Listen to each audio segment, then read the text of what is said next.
Geltman and Weld on the Hammer Factor. Take it away, boys. Maybe you should be a little bit more busy in front of your computer. Well, I texted you the climate.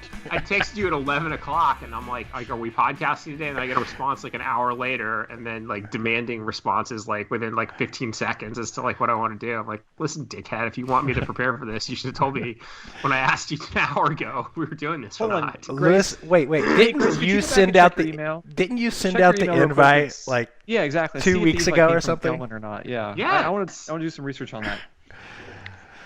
I think the answer is clear on that. Lewis sent it. Interesting.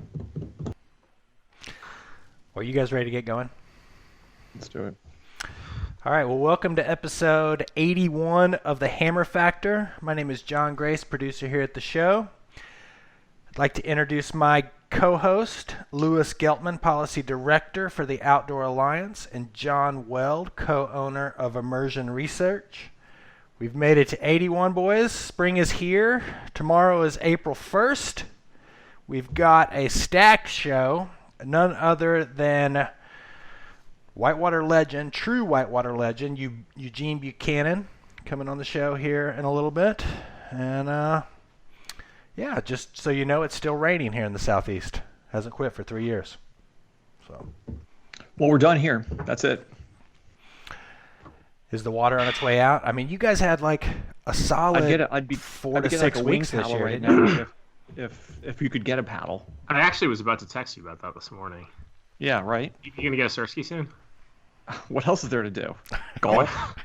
I mean, rake sand? What do you do in the gorge in the summer? I think this is actually a blessing for my mental health for the little way to drop out before it gets so warm and nice out that Spirit is packed with tourists at all hours of the day and night. You've been struggling with that, haven't you, Lewis? Can you answer me a question? I can't even talk about it. There may need to play be an devil's advocate intervention with me. Like what's So- okay, go ahead. It's not illegal to walk down to the falls, right? Depending on how you go. Right, but theoretically, people are allowed to be there. Maybe. It's a Okay. little bit of a gray area. So, but hiking around the falls is okay if you're kayaking. Yes. If you got there by kayak, totally legit. Yes. If you walk down there, completely verboten. Yes. Okay. Just stopping what I'm chopping here. All right. Picking up when I'm laying down. Smell when I'm stepping in. So, along the same lines, like we moved to Hood River, 3 years ago? Did we not make the cut? Or do we make the cut? To hike see what into I'm saying? Spirit or to portage around Spirit? No, like in terms Are of you part of like, the problem? Yes, exactly. Thank you. You're in like a probationary period. I think you're doing okay though. You're employing people. You're not posting social media pictures of Spirit. You're contributing, which is good. That's what we need. Okay. More All right. people like you, fewer idle rich. Right. Is there a particular incident that like kind of pushed you over the edge, Lewis? Well, I mean, it's actively destroying the landscape down there. Like the hill there's gonna be a cataclysmic event down there because all the hikers are, everybody's hiking off of whatever trail there originally was. Every little potential viewpoint to get a different photographic angle and Spirit is like downtrodden. The roots are being eroded out from under all the trees down there. Like the whole place just looks like a construction site at this point. Really? Yeah, it's horrible. Oh. It breaks my heart. Oh, I kind of was wanting And to like make the fun of reason you. that is all happening is because of kayakers posting pictures on social media. It's like that is the genesis of all of this. It's like people seeing those pictures and like everybody thinks it doesn't matter and thinks that they don't have enough of a following or think nobody in Portland's paying attention to what they're doing. But it just all feeds this. It feeds the algorithm. It feeds this broader like flash mob generating social media. I don't know, just mass that is just destroying the place. Like every single time that you post a picture of Spirit on social media, you are contributing to this destruction. And honestly, there's part of me that just looks forward to the day that the whole thing collapses and we're done with it. I'm serious.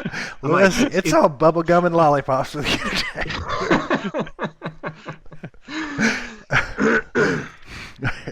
It'll feel good to say, "I told you so," when that happens. It doesn't feel good. I mean, I've had this conversation with my friends who've for 10 years have been like, dude, you guys got to stop doing this. It's destroying the place, and nobody wants to hear that. And a lot of those same people circle back now and are like, oh yeah, dude, you're right. And I'm like, it doesn't feel good at all. It's shitty. It just sucks. So let me ask you another question. We don't know if we're in a bubble right now in terms of gear sales and the sport growth, but let's say we're not. Let's say this is the vision of things to come for the next 10 years. And on a typical Saturday, you have 100 people running the Little White in the spring. We're there. We're there for sure. You think 100 people run that river on a busy day? Maybe not 100, but getting close. Yeah. I mean, I've started avoiding the weekends down there just because it's just too much for me. Is there going to be are you going to have to expand out, head up into BC, get past Ashley Zone, 3 or 4 drainages up? What's I think about it a lot. I was actually just looking at some property on Redfin up there in that exact zone. I think about that all the time too. I mean, no joke. I mean, I love it here. I love where I live, but there is no doubt that there's sometimes I'm like, it'd be nice to just have 3 or 4 people. And that was it that you knew on the river. Simple life. Yeah. Dude, that's so crazy. It's so hard for me to imagine that because, I mean, it's been 20 years, but the last time I hiked into Spirit, it was like a goat path at best. I mean, you could get lost. Yeah, I mean, I remember, when I first started running the Little White, 15 years ago or whatever, it was, we didn't even think it was possible to portage on River Right. There was no trail over there or anything. It was just kind of picking your way through. And, yeah, I mean, time took its toll. And I don't know. I mean, I don't want to be totally negative about it all the time. I mean, I think we have some, some lines of communication open with the hatchery folks, and they're interested in, helping us put some signs up there to kind of try to improve hiker behavior. And I think it would make sense for us to go down there at some point and try and do some trail work and make things a little bit more sustainable down there. It's I do feel guilty that, my reaction to this is just anger and horrible despair. It's there's some possibility to improve the situation, and we should take the bull by the horns there. But it just breaks my heart so much. I struggle to do it, to be honest. I mean, back it up. What do you think about this expanded whitewater user group? And that's not just whitewater. That's hikers, runners, bikers, everything. More people outside. I mean, what do you think the broader implications of that are? I don't know. I mean, I guess personally, I don't know. I guess I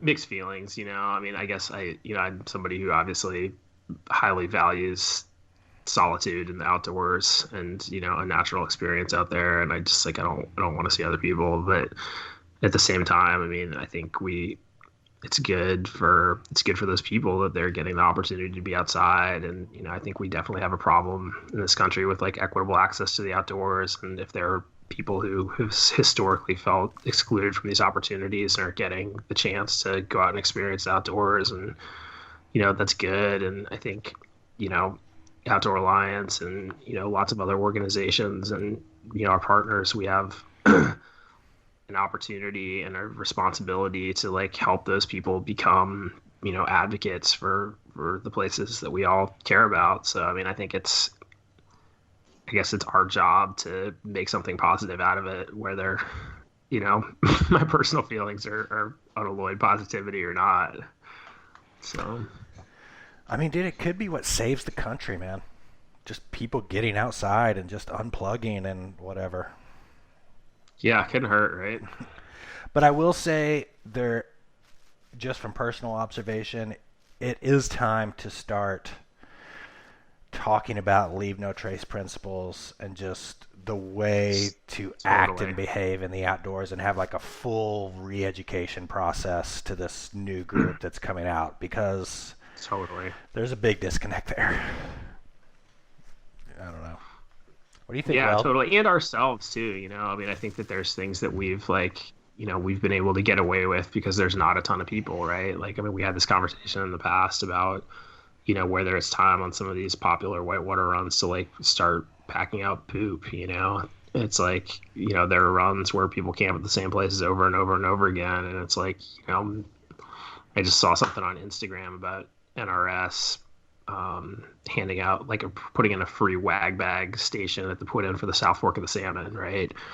And like, that's an example somewhere where, I don't think there's any regulations yet about packing out your shit. But like, if we're all camping at the same two spots over and over again, there's more people going down there every year. It's probably time, like thinking about like Flintstone Camp or even like Site Z and Wolf Track. It's like, there are places that, like, there are rivers where people kind of tend to camp in a whole array of different spots. And there are other rivers where people tend to camp in like the exact same spots. And like, we're starting to have an impact. Fully. What do you think, Weld? In terms of, I mean, just, are you just going to cash checks all day and whatever with this new user group, or what's your thoughts on all these people? Just figuring out where to put the money is kind of my immediate problem. I mean, taxes. And... no, I don't know. I mean, as I've mentioned before, from the industry side of things, I mean, the outdoor industry is seeing, it's been literally an obscenely good year for most people in the outdoor industry. But I think a lot of us are starting to get a little bit nervous now because, is it a bubble? And if it's a bubble, a lot of people are gearing up production-wise and infrastructure-wise for economy that may not exist in a year, which is a big, big mistake to make. And the other aspect is inflation. Like, are we seeing this is, on a micro scale, the first signs of inflation, right? What is it about inflation that concerns you as a business owner? I want to discuss this, but Grace on the phone, Grace is taking a call right now on the other line. It's so unbelievably distracting. I don't use the word rude. This is kid's orthodontist. He told me a horrible story about his kid's orthodontist earlier today. Oh man.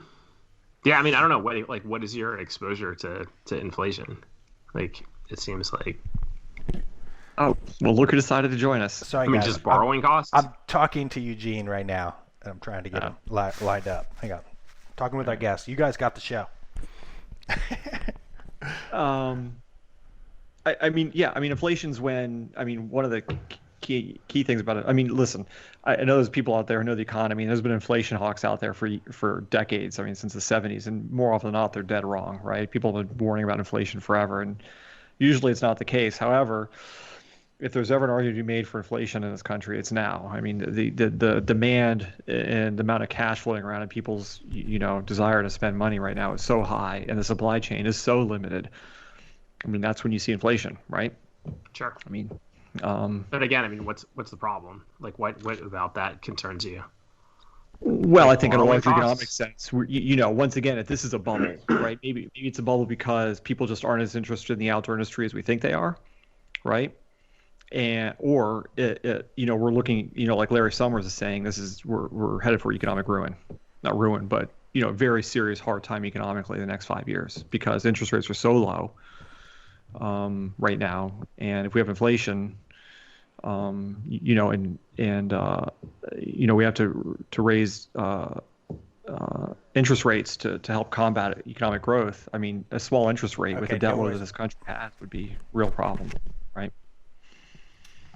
So, I mean, another way to look at this is, sometimes people are like, are you an REI, right? Is IR an REI? And the answer is no. And because REI sometimes in technical gear and sometimes they're not in technical gear, right? But the problem with having an REI on board is that they come in and blow shit up in terms of sales, right? They say we're going to order a ridiculous amount of these items, and you do all these things to supply it to meet these orders, and it could be gone in a year, and that really screws you up. It can really trip you up and really put you in a pickle economically, right? And I don't want to look a gift horse too much in the mouth. I mean, honestly, there could be worse problems to have than ridiculous growth. But if it is a bubble, either because participation suddenly plummets in the next year or because of the economy, then it's going to be double as bitter, right?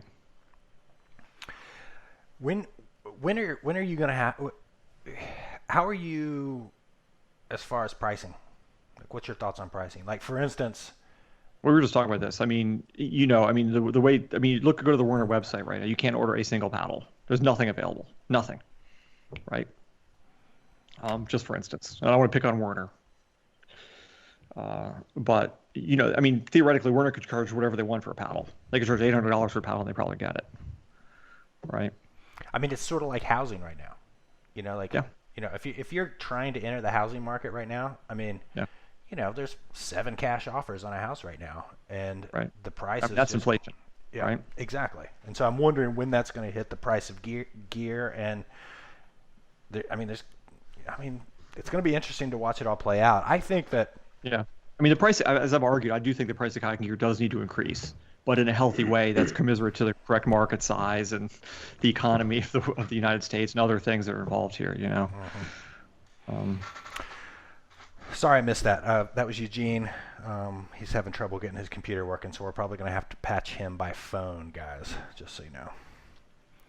But sorry about that. Didn't mean to miss that. Anyway, one of these days I'm going to have a producer over here on the side who's just like patching all this in and getting all this done, and I'm not like working 3 different dials to make this happen. But until then, we're doing the best. Baba Booey of the Hammer Factor. Exactly. Oh man, what else? What else is going on? I feel like I had a million things to talk about, but kind of drawing a blank. You got vaccinated yet, Grace? I have. Yes, I have. I went Pfizer. You got the budget one, the cheap one. I got the high end stuff. What about you, Lewis? Low end. I did, man. I was in the post office in White Salmon, just like waiting to pick up my mail, and a lady comes in and is like, "We're vaccinating people next door. We have extra doses. Like, do you want the COVID vaccine?" And I was like, "Yes." And I, like, ran next door. She's like, "We have 3 extra doses. I got to go find 2 more people." I was like, "Can I call Darby?" And she's like, "Yes." And we got the vaccine. I'm so stoked. We did the same thing. They came over and got us at IR. That was how it worked like, for me, speaking of which, this is Washington. I feel like right? I won the lottery, man. Just like I've not been that stoked about anything in ages.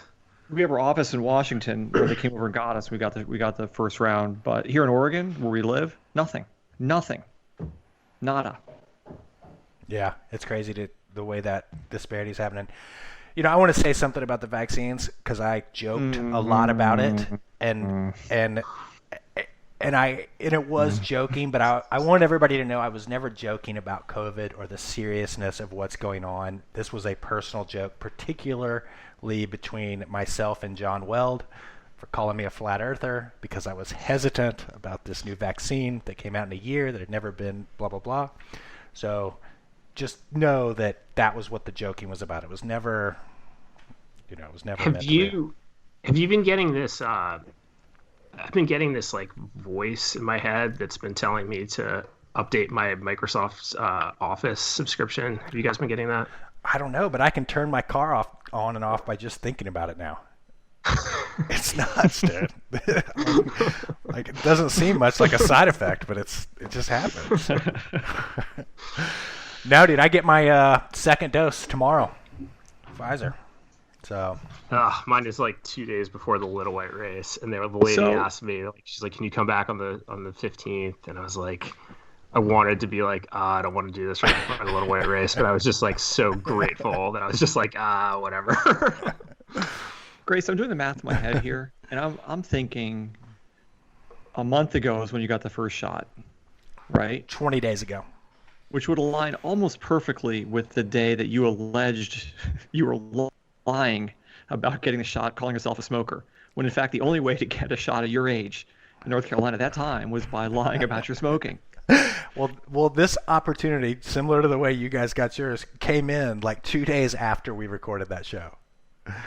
So, look at All you. right. You are the vaccine police, dude. I am going to make a vaccine police T-shirt for you in particular. I just know a bunch of people called me about the show, and we had a lot of people. I don't know if you guys had the same thing, but I had more people talk to me about the Benny Maher interview than probably any other guest we've had that I can remember. I don't know why that was, but people just seemed to be particularly intrigued by that.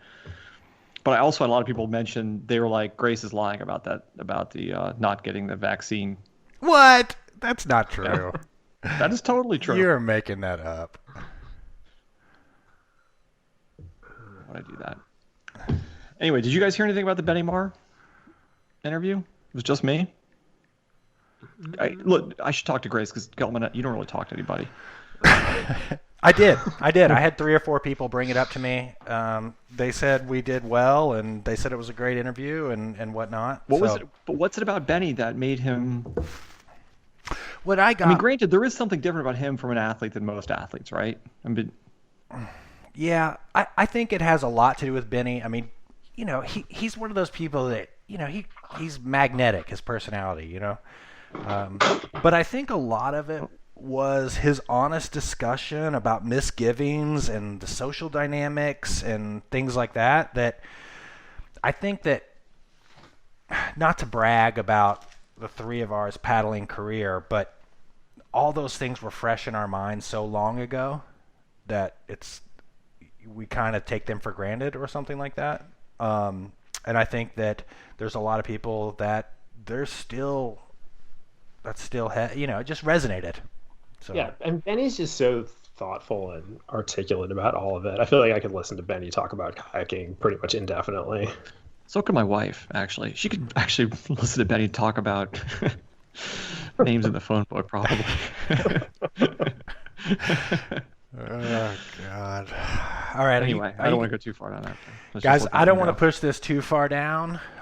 Yeah. Let's get Eugene on. I think that we need to get Eugene on. Is there any way, Lewis or Weld, you can do a little introduction here of Eugene while I try and patch him in, because I got to do some fancy footwork here.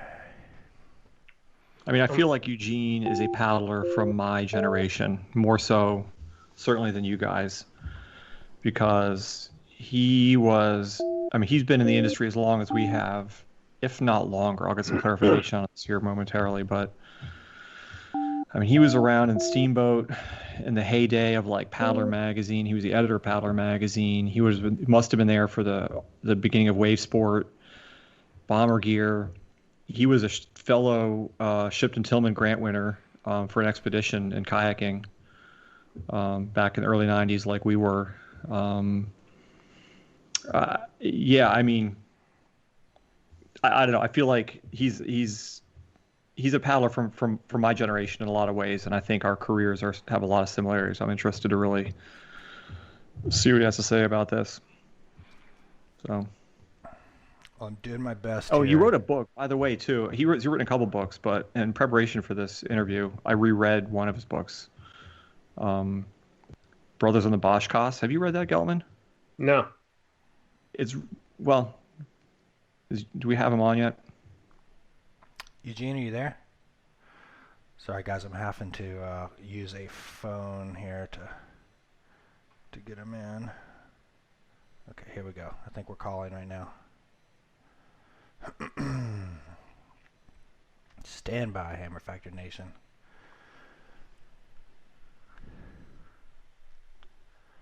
Hello? Eugene, Yep. are you there? Yep. Yo, man, how are you? All right. Welcome to the Hammer Factor, Eugene. Thanks, guys. All right. Well, we have our special guest here, Eugene Buchanan. He's one of the most storied and well-traveled veteran expeditionists of our time, an accomplished author, accomplished publisher, and now founder of paddlinglife.com.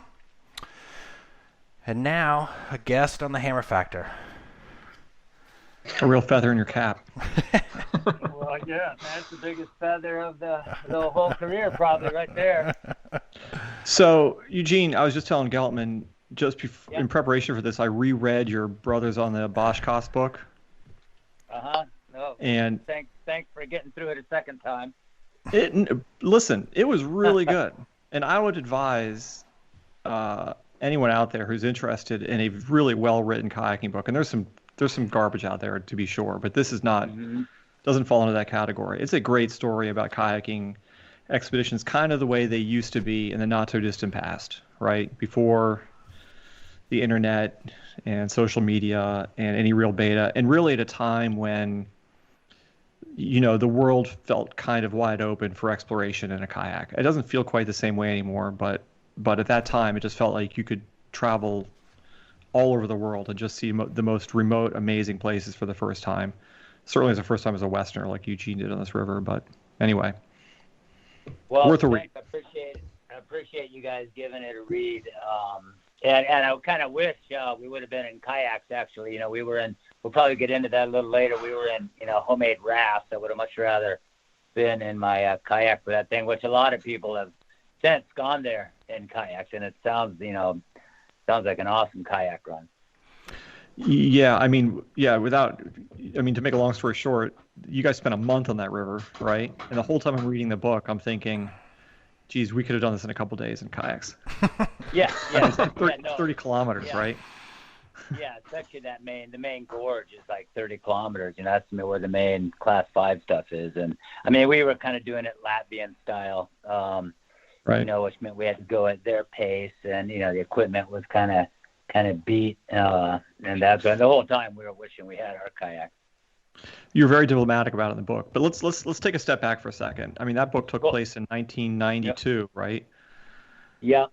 When did you start to paddle? What was your introduction to paddle sports? Well, I grew up in Boulder, Colorado, what Newsweek tagged as where the hip meet the trip. I grew up kind of climbing and skiing and all that other Boulder stuff. We'd hop in inner tubes on Boulder Creek, and get our butts kicked and tailbones bruised and all that sort of thing. And then, my parents, they took us on a couple commercial raft trips early on in my days. We did the Yampa, I think, when I was in 4th or 5th grade. Did Cataract Canyon in high school. That sort of thing. I really didn't get into boating too much until college. I went to school at Colorado College in Colorado Springs and started raft guiding a couple summers, on the Arkansas. What year would that be? That would have been, mid to early 80s. Okay. I'm 58 now. I'd actually just turned a whopping 58 yesterday. Happy birthday.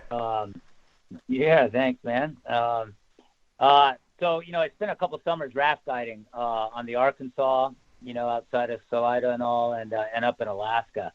And that's where I kind of first got into kayaking was, my first boat was a holiform, just this black, massive thing you could fry an egg on. I remember we did Gates of Lodore with a bunch of the raft guides. And, one guy got just worked in Hell's Half Mile and sold all his equipment at the end. Takeout. And for $100, I picked up a skirt, life jacket, paddle, helmet, and giant black plastic holoform kayak for $100. I was like, yeah, I'll take it. And then I graduated to a short boat, a Perception Mirage after that, which I bought up in Alaska. And I used to work a river up there. A couple of them down in the southeast, but also outside of Anchorage, on the Eagle and the Matanuska and that sort of thing. And that water is so cold up there, it's just like 40 degrees and, no dry tops in or anything. So I think that's kind of helped me nail my role a little bit. A couple of swims up there and you realize you don't want to do that again. And at some point you moved back to Steamboat and you transitioned into the industry, right? You became editor of Paddling Magazine. Paddler. Paddler Magazine. Yeah, Paddler was called back in the day. So, after Alaska, I was going to stay up there and keep kind of guiding the next season. Right, my first, when I graduated college, the same day I graduated, I flew up to Alaska to manage these rafting operations for Alaska Travel Adventures. And I was going to stay up there, but then a buddy got a permit for the Grand in November, and he said, hey, dude, you need to come down and help me run this thing. So I drove down back to the lower 48, helped them put a trip down the Grand together. And then after that, I was a big skier at the time, so I moved to Telluride since that was kind of right near the takeout of the Grand. I lived there for a couple of years, kept boating, moved back to Boulder for a bit after that. Kind of took a real job working in Denver for the Denver Business Journal. And it's actually that time when I started kind of really getting into boating pretty hard. And I remember using up all of my vacation time at this business newspaper boating. I had a chance to go down to Ecuador and join this guy on, he needed a kind of Class 5 safety boater / journalist for some. And this was the guy who first ran the Quijos down in Ecuador. So he was kind of assessing its commercial feasibility. So he brought me down there for that. And then, I got back to work after that trip was awesome. Another chance came up to go down to Peru, and I'd used up all my vacation time. And so I bailed on the Denver Business Journal job and realized I'd much rather spend my time kind of writing about things I liked rather than commercial real estate and foreclosures and that sort of thing. And then I started freelancing more, and I started freelancing for a magazine called River Runner, which is kind of the early predecessor, one of the early print mags in the whole industry. And then some entrepreneur out in California bought this publishing company, and it included River Runner in it, but he bought it for another magazine that was called, for a trade magazine that was called Avocado Grower or something like that. and it had River Runner with it. He didn't know what to do with it. So then he bought up a couple other super small kind of paddling magazines, one called Canoe Sport Journal, one called Canadian Paddler, and he rolled those all into one magazine called Paddler. So then he needed an editor for it. So he got in touch with me somehow, and actually by then I was working as the media director for the World Pro Mogul Tour, a big ski tour, and we had an event out in Mammoth, California. So I went out there at Oceanside, California, where he was based, and interviewed for the job and got it, and he let me run it out of Colorado. So that was kind of the foundation of how Paddler got its start. So what year did Paddler launch? What year did you take charge? I took charge of that, I think, in 91. Right. And I think he had started it kind of in 90 and kind of cobbled it together until I got there. And then when I had it, my wife and I were living in Boulder at the time, and we realized, man, let's move back to Mountain Town. I would have loved to go to Telluride, but it's not really a paddling town. So kind of, we looked at all the, some of the classic paddling towns around the West, narrowed it down to kind of Durango or Steamboat in Colorado. Salida was a little podunk back then, not a whole lot going on. So my wife wasn't that psyched on Salida. We looked at Jackson and Bend, and then kind of chose Steamboat just because it was close to the Front Range where my wife's twin was living at the time. My family was there. I had to be traveling quite a bit out of Denver. So Steamboat was pretty good. It had the Yampa going right through town. And at the time, Wave Sport was based here. So it had a pretty vibrant, kayaking community. Sherry Griffith Adventures got their start here. Drift Adventures did. So it has a pretty good, river running history here. So let's just follow the Throws Paddler magazine for a bit, because this is one of the aspects of your career that's I find to be interesting. So it's a print magazine, right? And Paddler magazine exists for how many years? How long So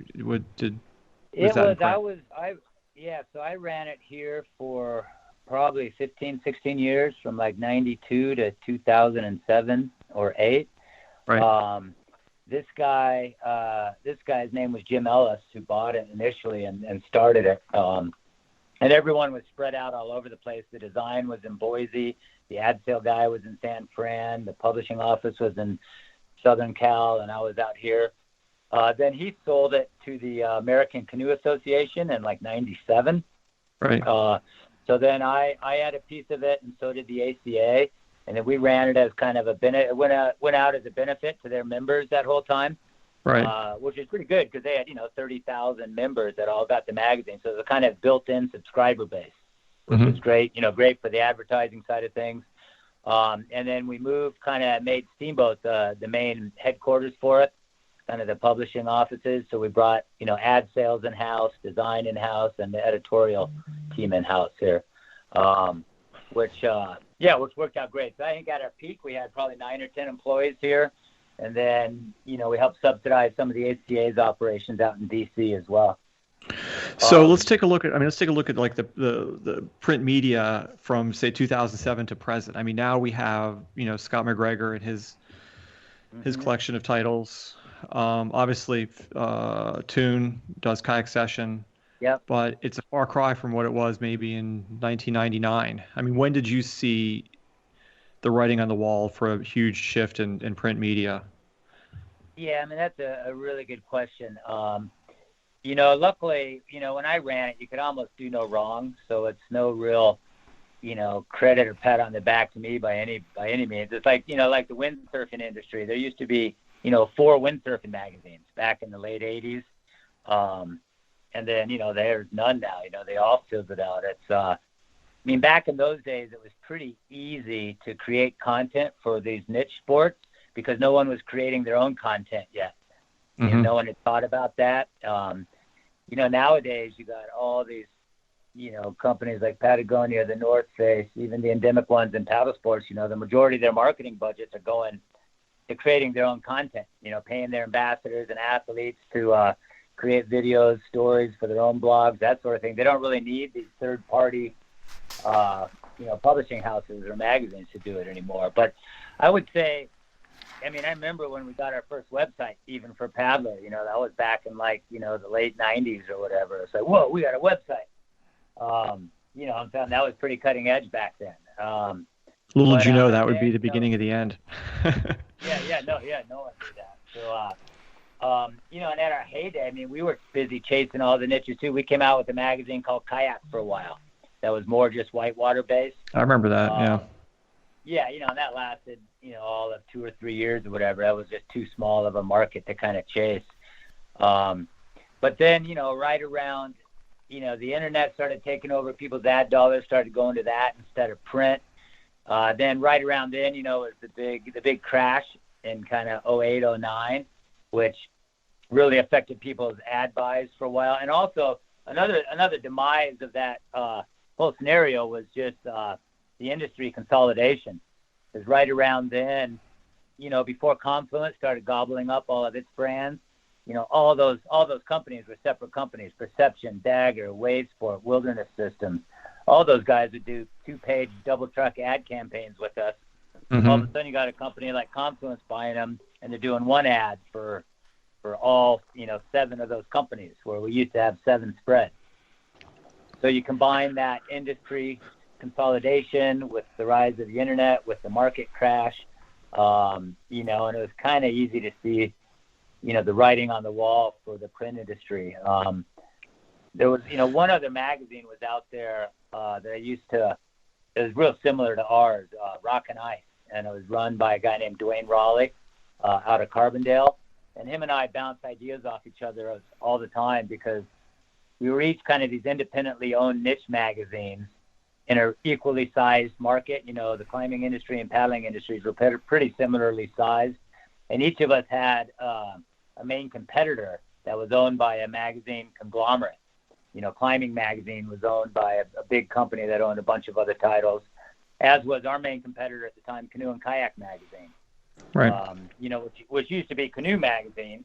And then, they stayed canoe only as long as they could until they realized canoeing was kind of somewhat of a sinking industry, and they decided to embrace, the kayak side of things as well. So, do you think, there's so much to get to here, but do you think that, just in reading your book, it really made me think about this in terms of, you did a kayak trip in the 1990s and you turned around and wrote a 250-page book about it, right? And, really documented the trip and really put a lot of work into documenting this trip. And then we sort of transitioned from that kind of a era of storytelling to maybe, the magazines. We had a really robust print magazine environment in the paddle sports in the late 90s and early 2000s. And LVM came around where we were doing, John and Daniel and company were doing 30-minute, 45-minute videos, and it's kind of devolved in my opinion, down to like these 15-second clips on Instagram, where an entire person's trip is summed up in a waterfall. Right. Do you think things are being lost as we're headed this direction, or do you think that community, just because the sheer volume of content, is still as vibrant as ever? It's interesting. It's kind of a double-edged sword. I do to a degree, because you just can't, get the details and the smell and the feel and all that of a great trip. And people are doing awesome trips these days still. Indeed, yeah. But no one seems to be documenting this stuff the way that's satisfying anymore, in my opinion. Yeah, you just an Instagram thing, a 15-second Insta clip, you're just, sure, it's awesome, and there's a ton more of them. So you're almost getting more exposure for the industry and the sport, but it's just not going near as deep. And on that Russia trip we did, I did that trip right after I started with the magazine, so I knew I was going to do a magazine story on it. Right. I kind of, took detailed notes and went there knowing, all right, I got to earn my keep. I can't just start this job and be gone for 7 weeks and not come home with anything to show for it. So I kind of, took pretty good notes, and I always knew that it was a much bigger story to tell than you could get across in a 3,000 or 4,000 word magazine story. But you look at all these different outlets out there right now. Yeah, no one's doing as deep a dive on that sort of thing, I don't think. One thing, Eugene, that I've noticed as far as publishing, and it's the same if you're publishing a DVD or a magazine or whatnot, you had your article per se, and then you broke it down, and this is all the steps that you had to take before you actually sent something to print, because once it went to the printer, it was printed, it was in stone, so there was fact checking, there was all kinds of things that went into that process before you actually made that product. But now if you have a typo or misspell someone's name or something like that, you just simply go back in and re-edit it or change it. And I feel like a lot of the I don't want to say legitimacy, but there's just a lot of things that come out in the digital publishing platform that just aren't true, or they're misrepresented because they were never caught by the editing team, and they never had that pressure before you wrote that big check to the printer to get your actual magazine made. Have you noticed or seen anything like that in the industry? Yeah, and it is kind of a shame, because a lot of thought process goes into every issue you put out in print. We used to come out with 6 issues of Paddler a year, and you can only get so much late breaking news in that. You're working on like a 3-month editorial deadline. So if something big happens, the earliest you could get it out means you got to pull something else out that you had already laid out and squeeze this in last minute. But a lot of care went into it. It's every photo you select, every, your fact checking everything. Cause yeah, you're right. Once you print it, it's done. You're not changing it, and you can, of course you can always go run corrections afterwards. But that doesn't really do it. So, yeah, the game has changed quite a bit, and we still, we'll probably get to this in a little bit. I'm running a website now as well called Paddling Life, and something like that. You can get, late breaking stuff up there right away. Case in point is, we just did a story on, Rafael Gallo passing away. I don't know if you know him. He's one of the big, kind of put Costa Rica rafting on the map. He runs Rios Tropicales, or did. So he just passed away, unfortunately. So we were able to get a story up, that same day, and did as much fact checking as we could, confirmed as much as we could, and then went with it, and then we can always go back and tighten it up. What do you think about print media nowadays? Is it on the way out, or is it gonna find a way through, and are we gonna have a revival of print media? I look at what Toon's doing, and he still seems to be going as strong as he ever has. Yeah, no, and I've known Toon forever, ever since they started coming out with theirs. What Scott's doing with Rapid is great. Hats on to those guys, and I hope it keeps going, because I love print. I'm a print guy. But the problem with print, it's as a kind of a publishing colleague told me once, is the main problem with it is your post office needs to get paid today. for mailing the issues out. Your printer needs to get paid net 30, and your advertisers don't pay till net 60. And Amen. so you multiply that, you carry that out by 10 years. That's not a winning formula for a business model, you know. And then that's luckily if those advertisers even pay you net 60. Yep. So it's kind of and then you look at all the environmental footprint costs, the shipping, you know, the trees, the forests, the carbon footprint that goes into it, compared to getting, you know, the same thing across digitally. And it's hard to say, but I tell you, there's nothing, you know, in my opinion, I certainly love sitting down on a couch or a lazy boy or whatever, and, you know, and flipping through a mag. And, you know, and it's interesting.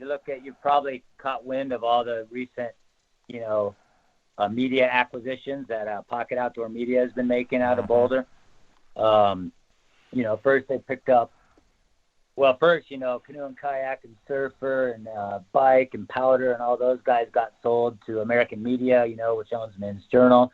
The Men's Journal comes in and kind of scraps all those titles and then keeps the URLs, and then they scrap the URLs, and now all the website stuff goes straight to Men's Journal. And I do a fair amount of writing for Men's Journal still, but anything I write on the paddling side now goes straight to Men's Journal, not to Canoe and Kayak. And so it's tough because those guys aren't covering the niche stories anymore.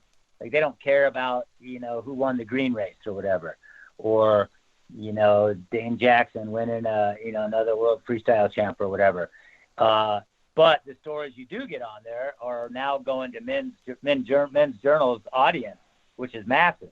So the sport is reaching a heck of a lot of people, but just kind of the niche side isn't getting covered as much. Yeah, which is why it's so important to have guys like Toon and Scott out there, you know, still covering that, and even what we can do with Paddling Live.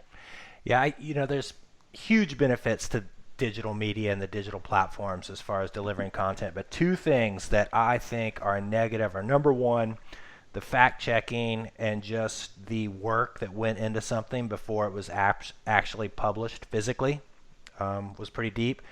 Yep. And number two, and this is, I don't know how to fix this, but credit is hardly ever given nowadays. People will take a picture or take a video and move it around, and, you know, before in Paddler Magazine, I'm sure before you ever published anyone's photo or anything like that, you know, credit was certainly stamped along with it. And, you know, those kind of things have really been lost in the digital age. I don't know if you've noticed that, but out of all... Yeah, no, and I have it. And we try to pay special attention to that for what we run. And a lot of times, you know, I mean, budgets are tight everywhere. So for photos, you know, we might go to an outfitter or something, you know, go to Oars or go to Adrift or go to someone and ask them, hey, we need a shot of the Klamath. You know, do you guys have one? We'll credit you. You know, and try to, you know, unfortunately we have to, you know, if we can get a free shot, we'll use it. You know, that still kind of illustrates the story. You know, we'll pay photographers as well. But, you know, it's tough for them. But I remember in the early days, you know, a photographer would send us in an envelope of slides. You know, maybe we'd get 150 slides from them, like 6 different sheets of 20 slides on a sheet.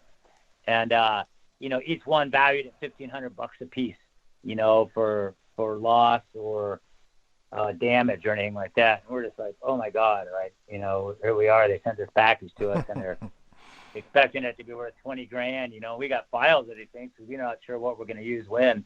So in one sense, you know, it's a lot easier working with digital photos, but I appreciate, you know, what you brought up with that, because a lot of people do that. They can grab it, and it's also with copy too. You know, not just photos. So, yeah, and I don't necessarily mean paying for it. I just mean giving the credit. You know, I think, Right. Grace, I think a lot of what you're speaking about is a lot of times has to do with the fact that everybody's a content creator now, right? Any Yahoo can make a website and start putting up whatever thoughts come into their head without any kind of structure, or not knowing having even looked at a copy of Strunk and White before, or, you know, how to properly credit a photo. And but it's not just people; it's brands. It's a problem. This conversation is Philip Curry. You know, he was one of the people who asked me about Benny Marr. We're just talking about team athletes in general.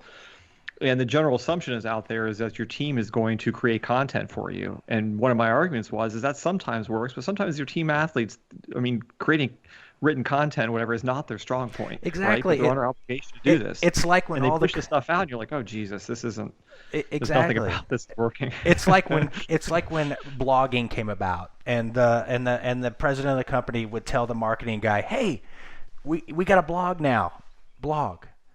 Well, it's not that easy. You know what I mean? Just because you can't do it doesn't mean it's going to have an impact. You know.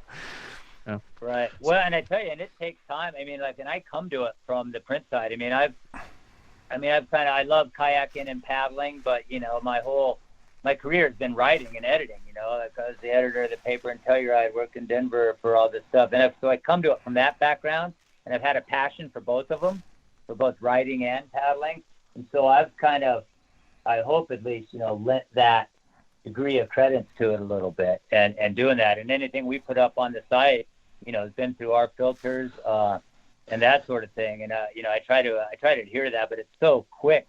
It's so easy to see people putting stuff up there quick and easy, that doesn't pass the mustard.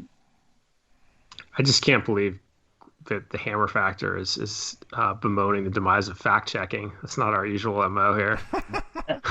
Well, yeah. we transcend fact checking. We are the facts. Can we take a step back here and go to what's your paddle length and feather? Can we just get this out of the way, Eugene, before we get into anything else? Test here. Now that's something we can fact check.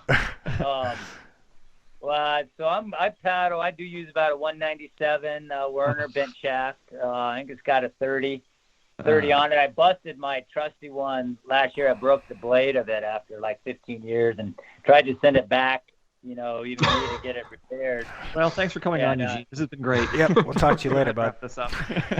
Exactly, yeah. Listen, let's take a step back to Steamboat Springs, 1995, right? You have wave sport, you have bomber gear. The sport is about to detonate, right? Do you feel like this was the heyday of paddle sports and we've just been in constant decline since then, or are things getting better? I'd say, I'd say maybe business-wise, the late 90s was probably the heyday of it. I'm picturing there's parties. You're probably with women on gigantic piles of cash and steamboats from printing Paddler magazine. Bombing Fish Creek, laps on laps. And yellow or rosy sunglasses everywhere. Right. Yeah, there's a lot of swag all over the place. Right. Coming, I remember we held a couple of big events here. We held a couple of Fish Creek races, and we actually did an event here that was a combo, race Fish Creek all the way down to the Seahole where you hop in your free playboat, and then you do a big freestyle event. So it kind of, rewarded kind of extreme racing plus freestyle stuff. So we had some, that was a pretty cool allure, and that was kind of before the Teva games, even before the GoPro games. And we always held that event right around the same time as the Teva games, so we could get those guys who are here for that had a lot bigger purse than we could muster and get them up here for that. So, but it was good, yeah. And having wave sport here was huge, because they had such a big draw, and so many people came under its fold when Chan was running it. And everyone from EJ to Drevo to it touched a lot of people, a lot of the young women paddlers, Erica Mitchell, Tanya, all those gals. So it was a pretty cool, vibrant scene up here. And then, of course, when they got bought, I think he sold wave sport in like the late 90s. Mm-hmm. And then, moved it to now the wave sport factory's growing dope. So it's all just, full circle. Right. Yeah, no, it's totally full circle. I remember it's kind of a funny story when we got up here. Chan was doing a little bit of that on the side, and he got busted for it. And I can say that because he passed away, R.I.P. Chan. But he got busted for it, so we kind of joked that all wave sport boats, weighed like 32 pounds, 1 ounce, or something like that. But he still had that building, and he leased it out to some dope growers. But so it was a great scene here. let's talk about your expeditions. So you did the trip in Russia, and then you did another one on the Kolka. What were some of the other highlights? Was the Kolka help? Did you get any sponsorship money from Polar Tech or Shipton Tillman for the Kolka trip? No, we didn't. Kolka was all kind of organized by this Polish guy, this Jurek Mahershik, and he was one of this.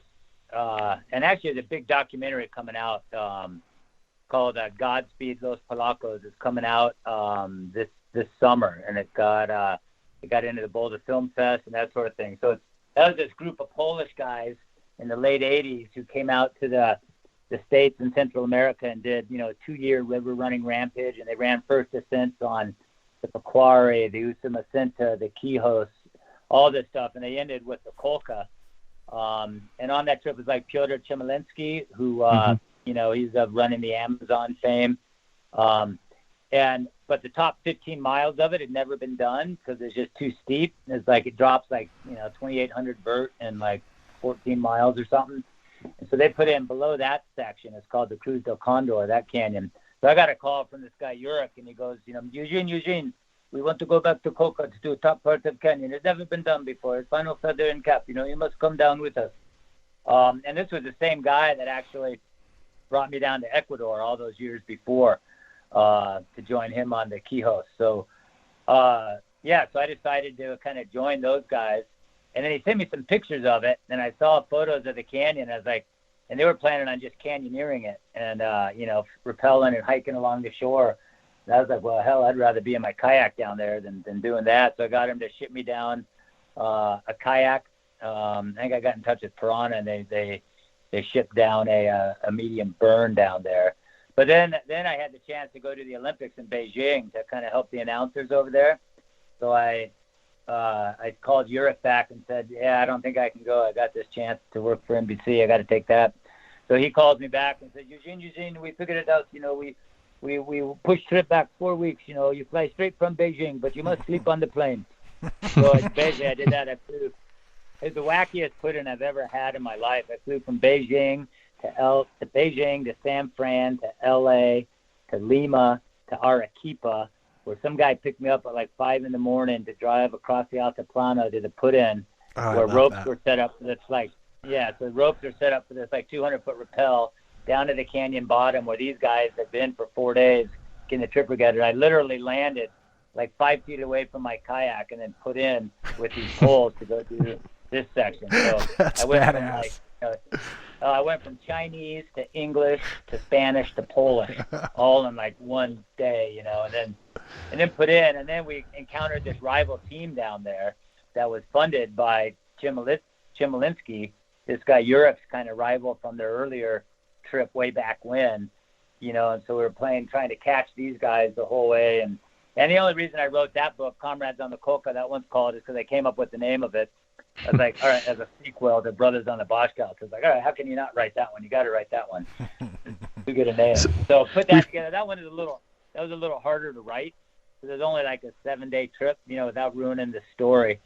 We didn't finish. We ended up having to hike out, and we passed the other team and hooked up with them and yada yada. But so I was able to kind of weave in some of my other South America trips and that sort of thing into that one. But it was a little more difficult. It's harder to turn a 7-day expedition into a book than it is something like the Boschkowitz, which had a lot more color and a lot longer trip.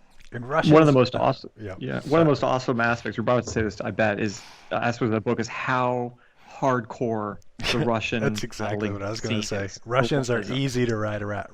They are just tough nails. These guys, they really put this trip together. On a shoestring, and they travel as light as you could possibly imagine. Yeah, it is amazing what these guys do. They make everything themselves. They have no money either, so their life jackets are made of soccer balls. Their rafts are made of germ warfare suits. Their tents are made of army parachutes. We showed up on that with our kayaking. Our kayaking life jackets. Rain gear. Tents from Big Agnes. All that kind of stuff. And and the Kolka though was kind of similar because they're Eastern Euros also. There was these Polish. The Poles are pretty good hard sufferers also. They're kind of every bit as tough as the Russians, and as far as suffering, it makes me seem just like pretty candy ass as far as what these guys are used to going through. You guys probably, yeah.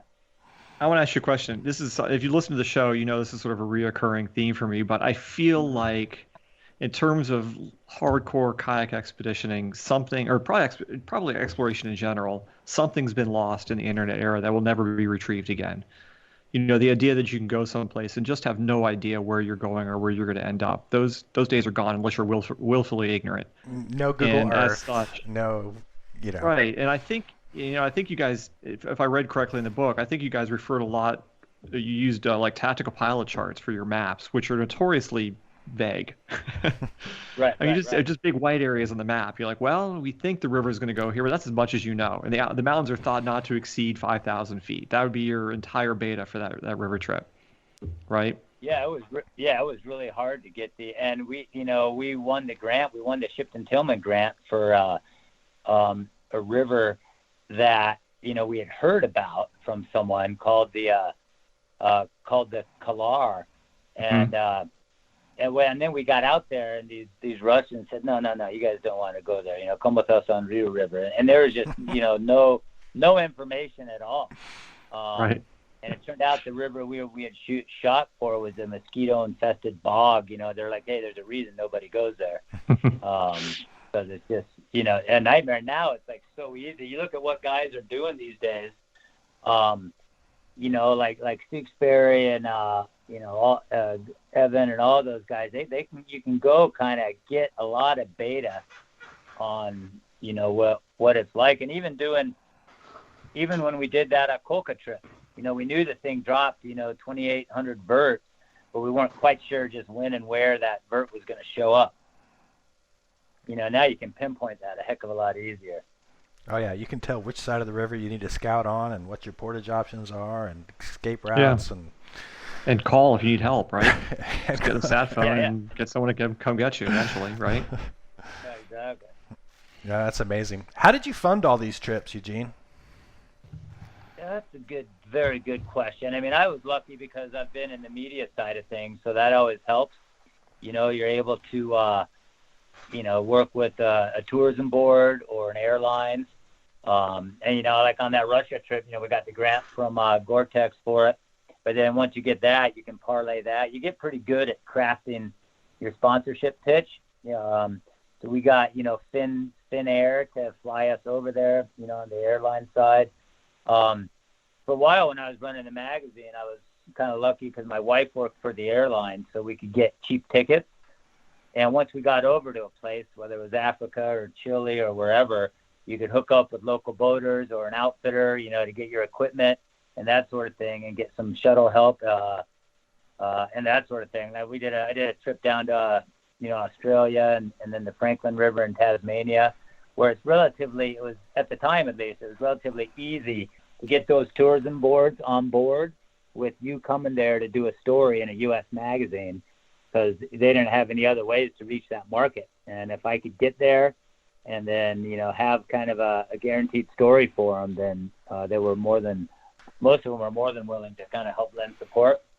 So and in a way, I think that's what, people still need to kind of do today. You got to show these people, what they're going to get out of it, whether it's a sponsor or, or a tourism board or whatever, which means you have to kind of be somewhat media savvy. Yeah, indeed. You mentioned in your book that you were the first paddling or kayaking Shipton Tillman Grant Award winner, and I was getting ready to call you out on that because I thought we might have beat you to it.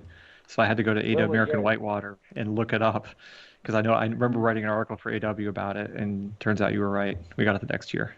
So because yours was the next year, right? Yeah, we got it the next year. Yeah, what was yours for again?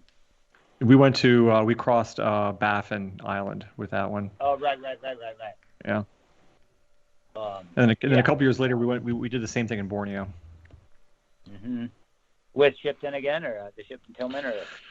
I can't. Honestly, this is embarrassing to say. I can't remember. I know we won the Polar Tech Performance Challenge grant for both of them, and I know we won Shipton Tillman for at least one, but I can't remember the other.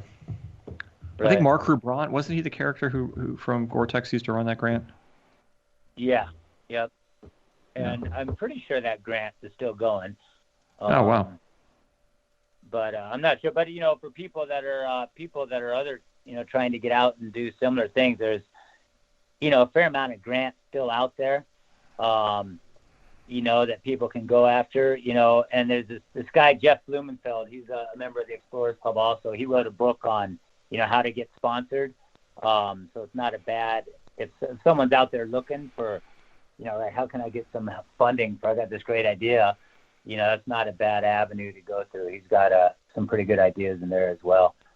I would say, coming from a writing and editing background and stuff, it comes down to crafting a good pitch and being able to sell these guys and showing them that you can communicate effectively and that sort of thing. And then, reaching out to endemic companies, like NRS, Cocatat, whoever else is out there endemically sponsoring and supporting that sort of thing, as well as the non-endemic ones, the bigger ones.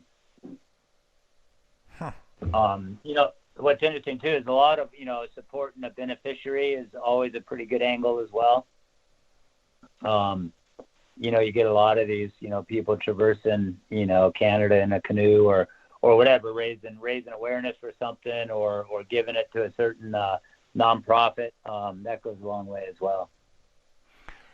So let me ask you, Eugene, what brought you to Paddling Life? After all of these times in publication and whatnot, what at 55 or whatever, what was the catalyst for turning Paddling Life on?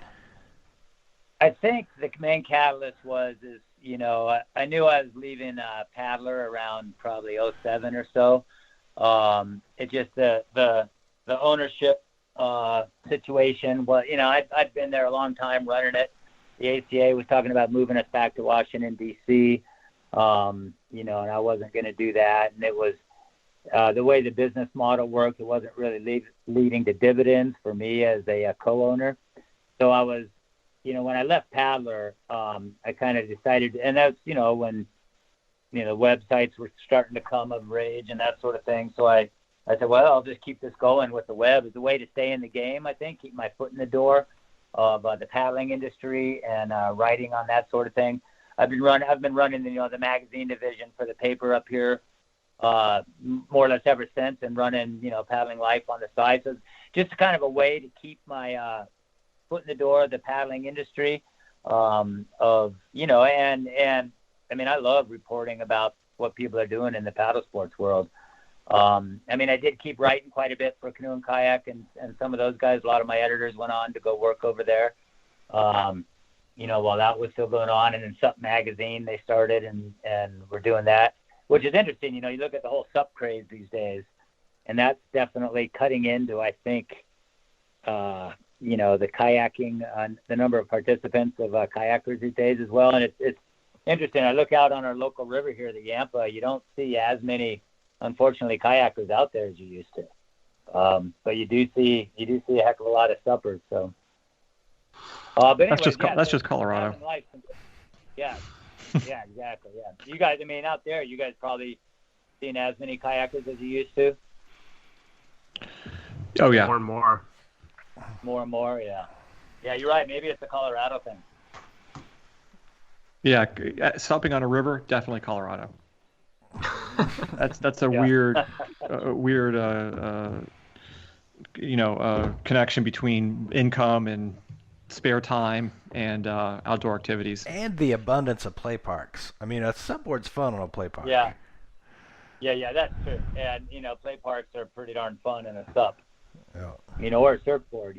So you're seeing more and more of those. But you go to any of these parks, Eagle, Glenwood, Gold, and all these, you're seeing as many or more SUPs and surfboards than you are kayaks. Eugene, do you see like a new generation of writers out there, or do you see anybody else who's ready to kind of like take up the mantle, not necessarily of print media, but of actual writing about whitewater?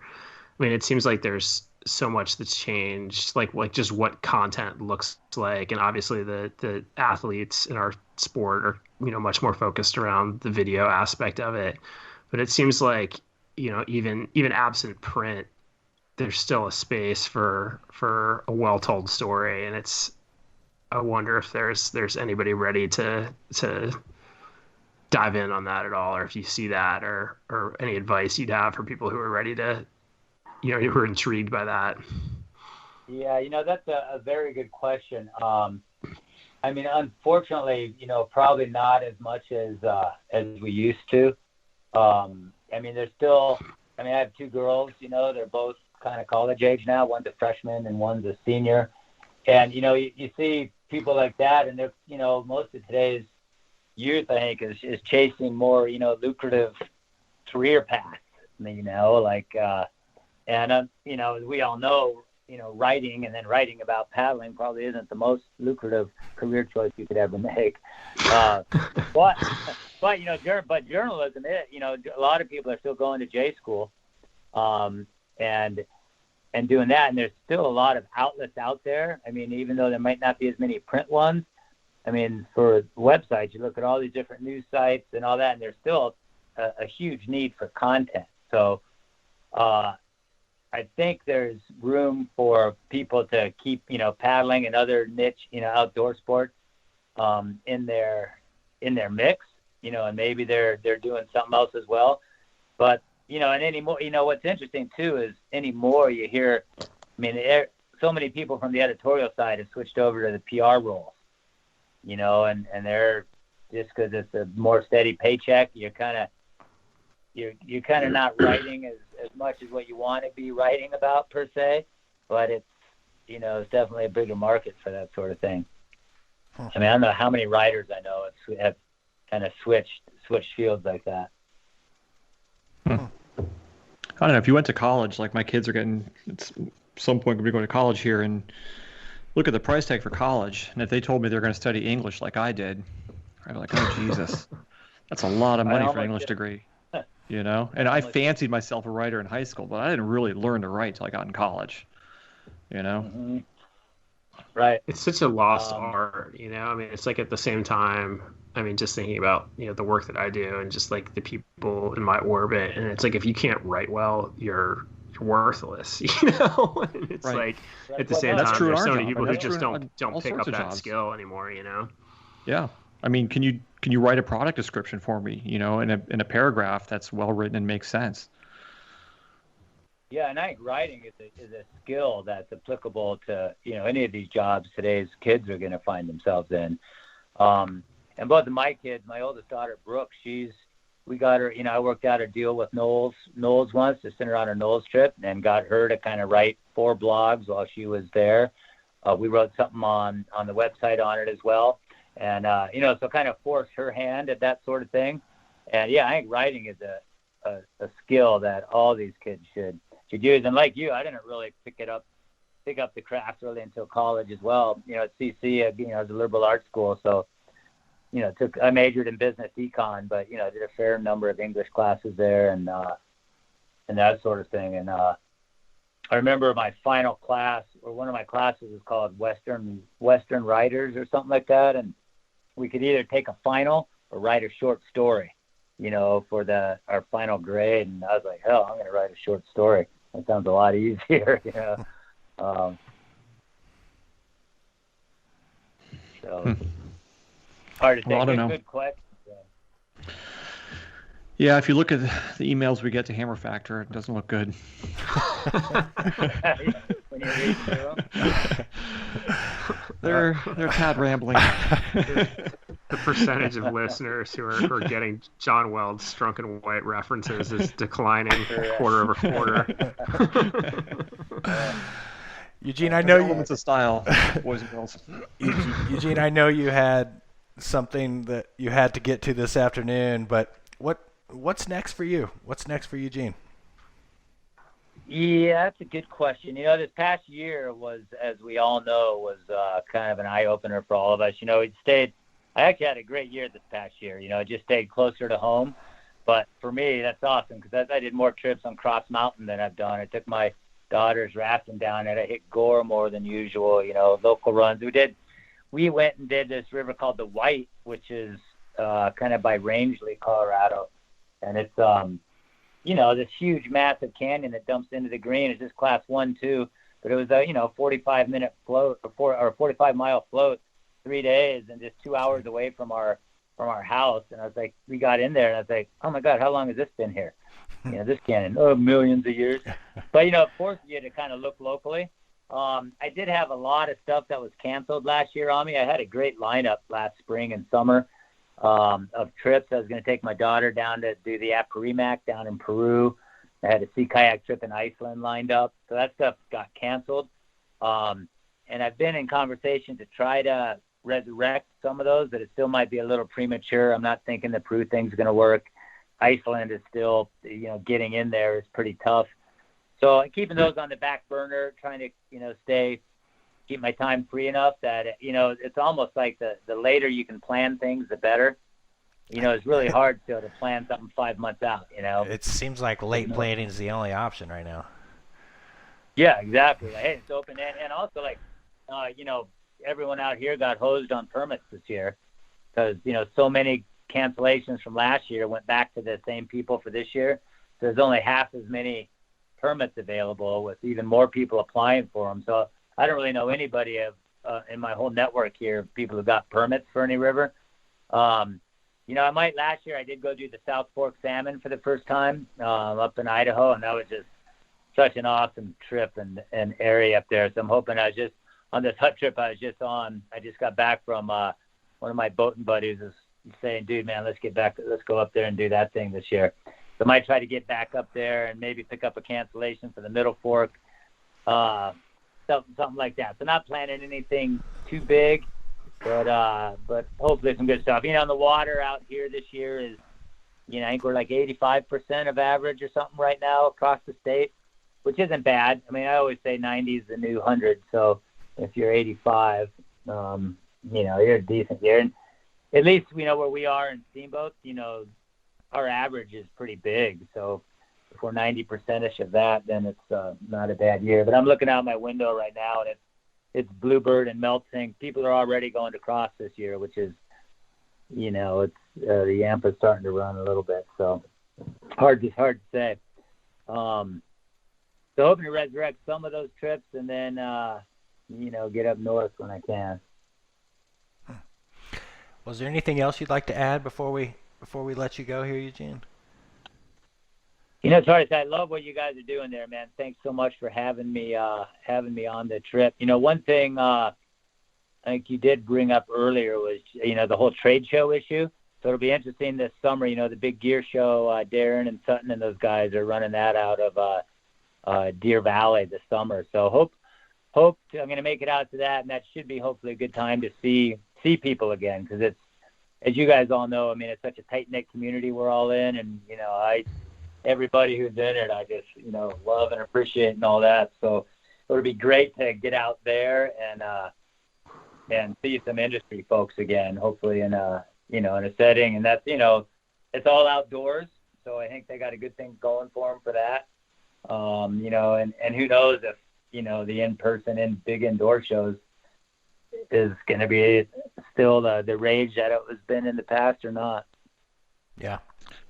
I'm going to just withhold comment on that. Let it go with that. Yeah. If you talk to Sutton, tell him I want my booth shipped to me from Nebraska. Oklahoma. I'll give him my address. Oklahoma, wherever the hell that was. Oklahoma. Oh, Yeah. Maybe the booth's still out there. It's still there. Oh, that's funny. So is that Jackson RV that got hijacked, I think. I think they found that, but maybe they didn't. You guys never hearing about that? I do. I was like right there when it happened. They came running. Were you We were really? helping pick on the booth. Yeah, and they're like, our car Were just you got really? stolen. Yeah. Oh my God. Did they ever find that thing? I think they did. For some reason, I think they did. Yeah. Yeah. Anyway. That's a funny one. Where can our listeners learn more about you, Eugene? Where can they check out Brothers in the Boschkoss, Comrades in the Kolka, and all the other things, Eugene Buchanan? Well, they can go, after I did the Comrades book. Well, anyway, I got a few other books out as well. One called Outdoor Parents, Outdoor Kids, kind of like getting kids outside. The publisher of Comrades book said, yeah, you need to get a website. So you can go to eugenebuchanan.com. Got one of those, paddlinglife.com. That site's been doing really well lately. We did a big redesign on it. Got a new web guy on board. Our newsletter list has like doubled in the last probably 4 months or so. So it's that's doing really well, and that's a pretty good place. You can find all our contact info there as well. We got some great stuff coming up this spring and summer for that. But all the Nick Hines difference right there. What's that? I think it's the Nick Hines difference right there. Yeah, it is. That's Nick. All Nick. Exactly. Can you give us? That's Nick too. I'm sorry. Go ahead, Eugene. Oh, I was going to say Nick's. I did the. He's the guy I did the South Fork with last summer, so it was great to hook up with him up there. All right, Eugene. We'll let you get to it. I appreciate it so much for taking the time to come on the show. Yeah, thanks so much for having me, guys. Hope to see you out on a river sometime this summer if we can. Indeed, I hope to get out. I'm definitely itching to itching. I got some wanderlust going on. I'm definitely ready to get out and get about a little bit. Get out. And I saw they're doing, GoPro Games is coming on board again this year, so we'll see how many people make it out for that. That's right in our backyard, so I'm sure I'll bop down to there for a little bit. Sure, yeah. Cool. All right, Eugene. Thanks, Eugene. Okay, guys. Well, thanks so much for having me, guys. Keep hammering. Indeed. Thank you. Later. All right. Thanks, guys. Bye. Well, Eugene Buchanan. That's a good interview. And back when, it's definitely like a trip down memory lane to like think about, the print days and just like being really young and like just super fired up on kayaking. And like when you have like one kayaking magazine, it's like you just read it over and over and over and over and over again. I remember having, just like one issue of River Runner magazine. And like I remember the early days of Paddler, Andrew McEwen and I writing this letter to Eugene Buchanan when he was the editor of Paddler. And it was just like, it was like, this sucks, that sucks, like flatwater canoeing. Wait, you wrote an elitist. Not you. The letter was like, it was like flatwater canoeing sucks, rafting sucks, full page advertisements suck, like this, and Eugene wrote us, and we were like probably 11 or 12, and we'd signed it, Andrew and Lewis, co-presidents of the Darkwing Duck fan club for some reason, which I remember. Why did you not bring this up? I wish I had a copy of this, because I brought this up with Eugene the one time we met in the flesh, and he didn't remember it at all. But he sent Andrew and I back like a really nice, humorous response that was like, well, like it's not very often that I get a letter that contains the word "suck" 37 times. And he's like, unfortunately, I think my advertisers would not be pleased if I took action on many of your recommendations. God, there's so much insight into the young piss and vinegar Lewis Gelman with that story. I like you even more now.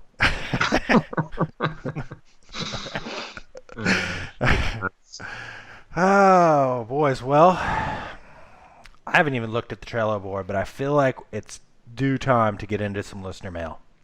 I pared it down to, I got rid of as much riffraff as I could. So you can make of it what you will. What number do you have this written at? Well, I just dated it because I don't know what number show we're on anymore. I get it wrong every time. Did you guys see that they just closed Whistler and Revelstoke and God knows where else because of COVID? Really?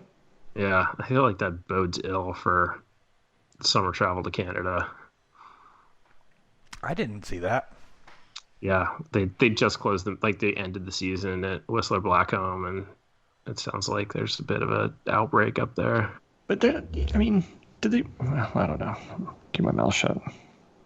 How much COVID is being spread on the ski hill? Well, maybe they may have answered that question. Yeah. I don't know. The whole message of, it's just, I don't know. It seems like the message should be all about getting healthy.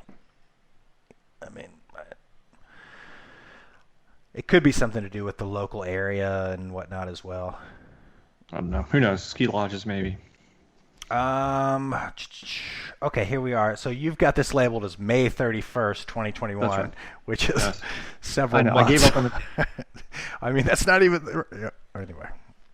Oh man, whatever. You have no idea how busy it is here. I mean, it's crazy. Oh no, I hear you. All right, you went through these. Give us the rundown. Weld, what do we got here?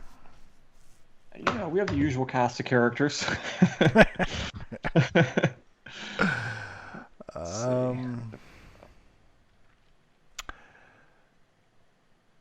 Okay, let's go to Dan Gertie. He's right here at the top.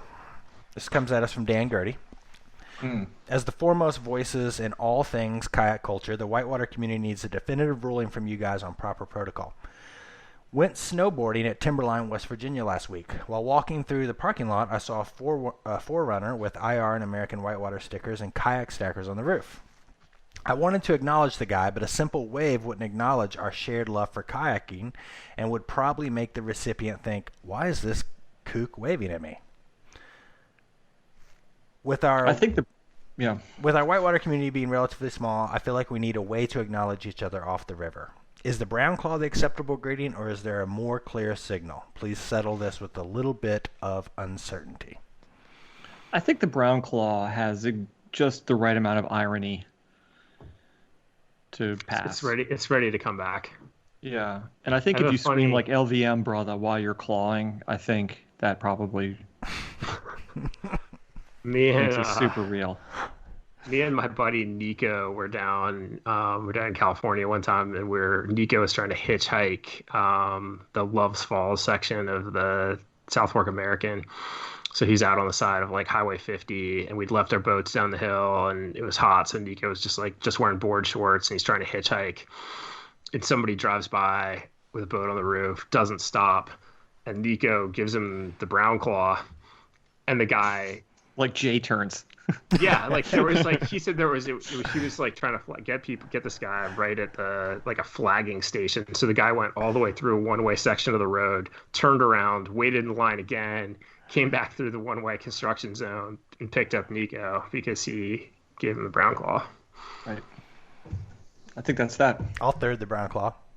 I think it's settled. Yeah. When we were kids in Maryland, we would we'd always be like seeing each other. Other kayakers driving around town, and for some reason we got really into just giving each other the finger as like the greeting. That could be interpreted different ways though. And every once in a while, we were all like teenagers who were like driving our parents' car, and then you'd have to like call and be like Ryan, please tell Mrs. Bond that I didn't mean to give her the finger, that I was trying to give you the finger, Yeah, that one may not be it. Although that makes me like you even more.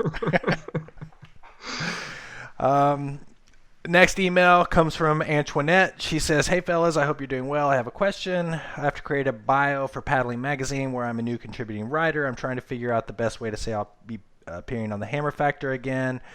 By the way, my LinkedIn and Messenger accounts exploded a week after you aired the show. Thank you for the minor celebrity. I really appreciate it. How can I succinctly say that I will be on the Hammer Factor? I told her she was a contributing host, so that Antoinette is officially a contributing host. And she says, today my nurse anesthetist for my shoulder surgery in October said, I caught you on the Hammer Factor. It's a small world. He's a paddler, by the way, and so is my surgeon. So, anyway, it is a small world. I am constantly amazed by the people who will come out of nowhere and say, hey, on episode 44 when Lewis was dissing on somebody, did you feel like that was warranted? I we had some guy write IR about stuff. What's that? I can't believe people have the memory for this stuff. It's like I can't remember. I like struggle with the policy sections because we do this so infrequently that I can't remember what I talked about last time or the time before that or the time before that. Like episode 44 might as well have been like Paddler Magazine episode 3 or something. Yeah, I mean, it wasn't long ago. We had a guy write IR. I think it was on the IR Facebook page, and he was really angry at me. In fact, he might have called me an asshole, but I guess I was dissing on Baltimore. It sounds like something I was on.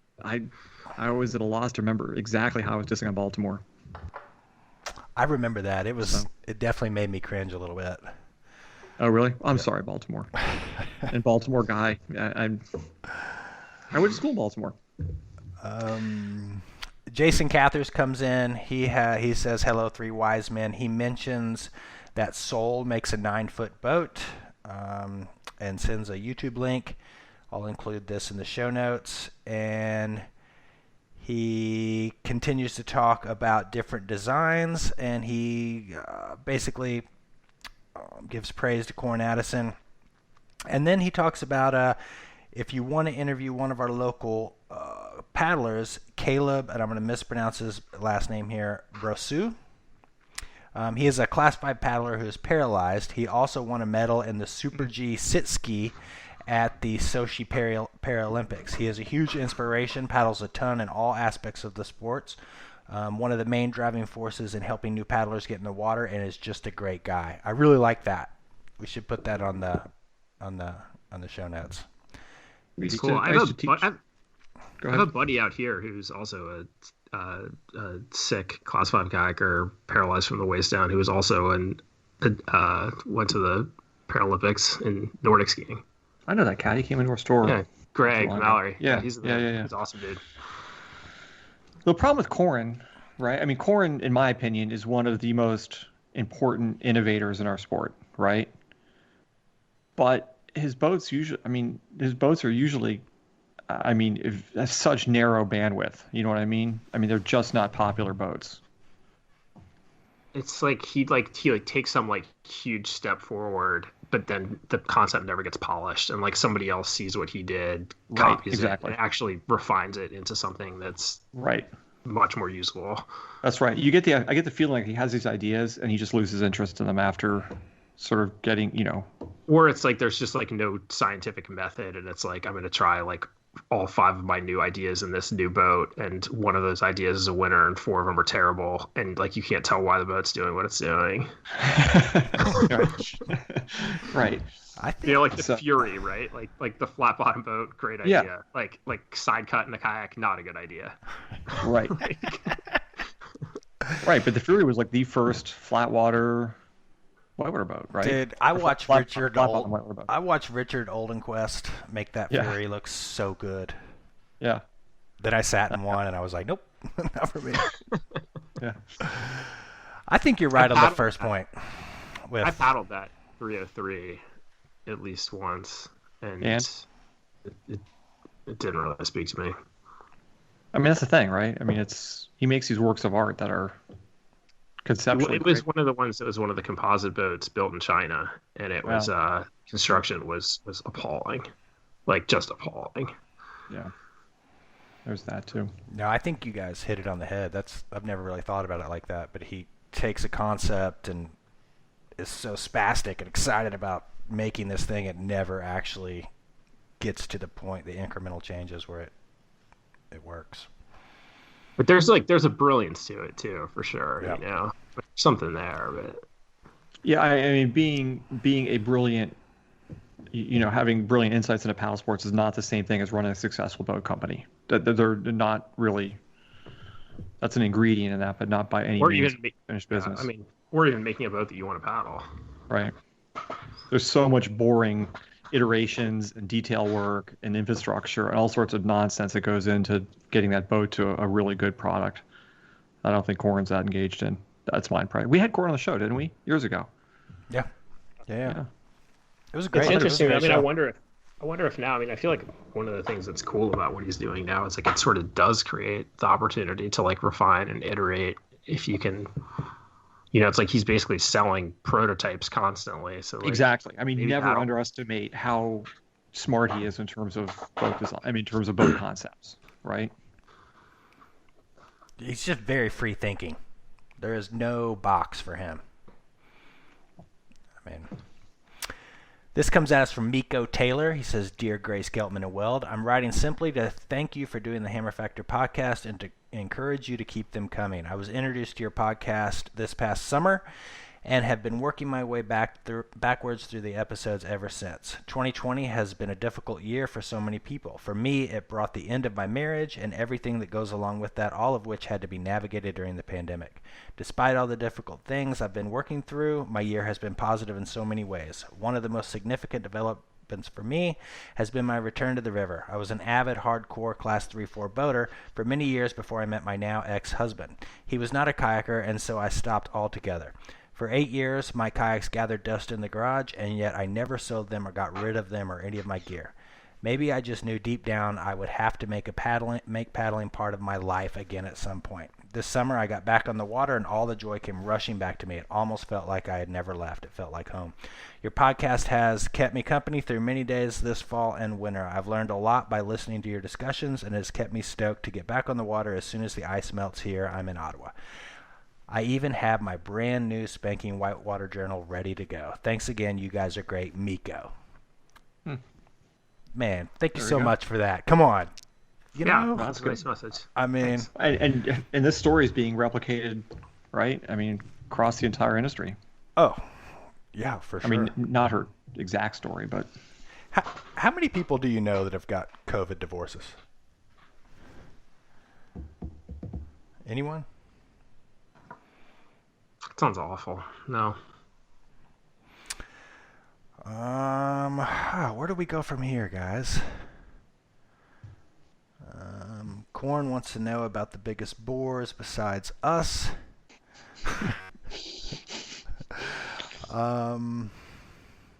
Where's the biggest bore? This would be very interesting. So he's talking about tidal bores. This comes from Corin Kelly. I'll put these links in here at some point. This would be something interesting to talk about and cover, the biggest tidal bores.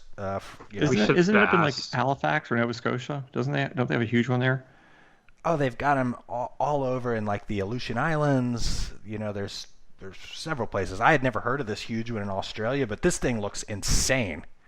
Like I'd seen that one before. We should ask Benny about this. I feel like he's pretty tapped into that world.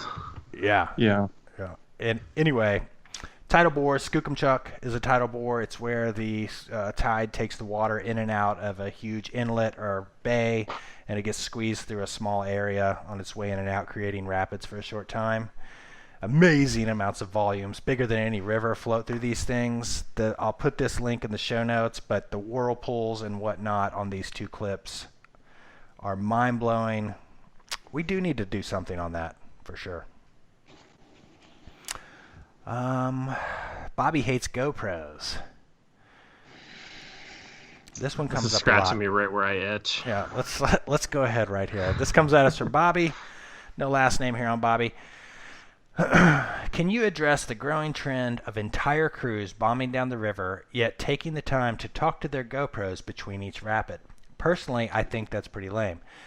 To see so many pros doing it also seems to communicate a message that kayaking is about showing off your audience rather than about living in the moment with those around you. I know everyone needs to get social media coverage or whatever, but come on.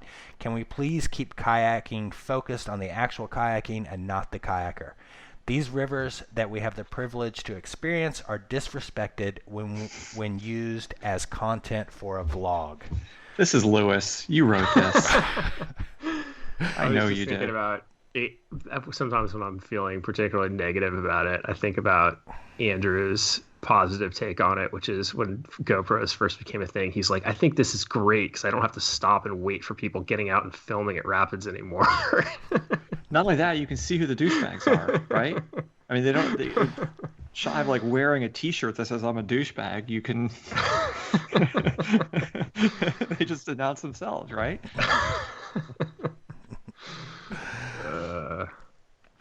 This one is a long. Okay, no, just to take a step back. So, save Dave Fuseli, who basically makes his living off of kayaking, right? And he has to go out there and create content. Does he get a hall pass? You just said he was a douchebag. I know. I'm kidding. Of course, I don't mean that. I don't want any angry emails from GoPro people. It was a joke. Let's talk about Dave Fuseli for a second, and his GoPro activity. Is that good? I mean, where do we draw the line here? It depends where you are and what you're doing. Should people just check with you first? Yeah, that's right.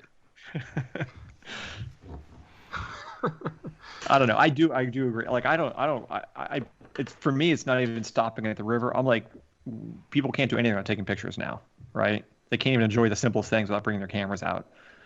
That whole thing drives me crazy. Much less videoing it where you're trying to run the river. I don't understand that either. And there's an expectation if you go somewhere, you're supposed to have like 3,000 pictures, and they're like, "How many pictures?" Like, I didn't take any pictures. Like, you did, and I'm like, I was just there. I was enjoying it. I wasn't taking pictures. You guys are looking at me like I'm crazy. Am I not?